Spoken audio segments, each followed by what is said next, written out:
Welcome back to Daily Dose of Hebrew Weekend Editions. Today we are in 1 Samuel 3:11, and this is part 2, so we're looking at the accents particularly. And let's start off reading the Hebrew and then get an overall translation, and then we'll continue to the accents. So let's read this together.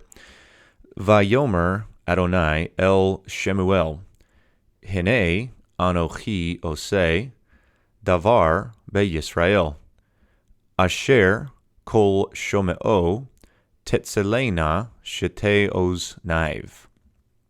So there's our reading. Now let's translate it together, get an overall look at it. And then the Lord, subject here, and then the Lord said to Samuel, Behold, I am about to do. If you remember last week's video, we translated this participle as what we called an inceptive participle. I am about to do. It could be I am doing, but here the concept is a little more I am about to do, because what the Lord is doing hasn't yet happened, namely taking away Eli's house. So I am about to do a thing in Israel, which all who hear of it, the participle here is a substantive, all who hear of it, or anyone who hears of it, the two of his ears, jump down and get the subject, they will tingle, namely his ears will tingle. So there's our whole translation. So now we want to begin to break the verse down based on the relative strength of the accents.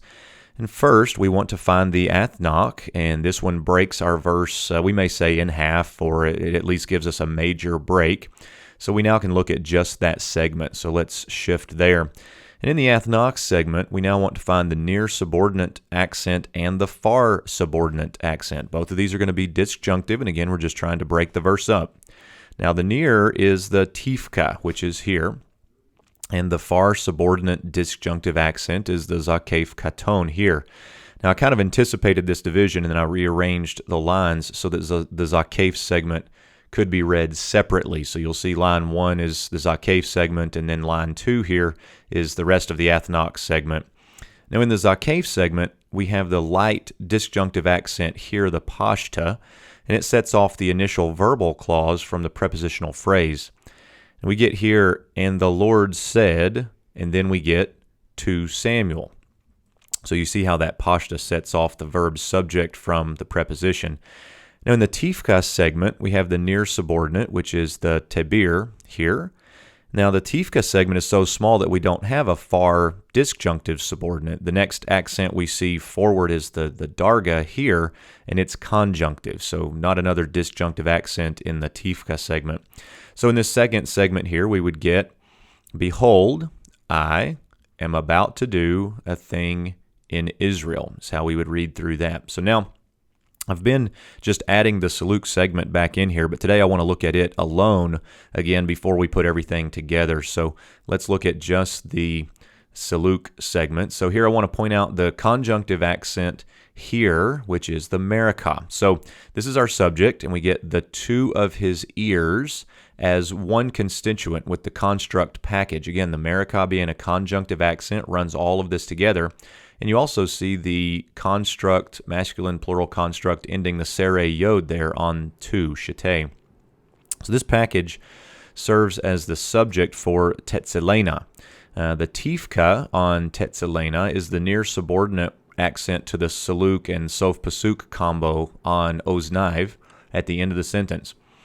And then the zakef katon here is the far subordinate to the Silluq. So similar to the Athnach, tifka near, zakef katon is far subordinate, but both of these are disjunctive. Now, remember that the tifka must occur one or two words before the Silluq, and with such a small segment here, it has to fall on the word immediately preceding the construct package shete oznaiv.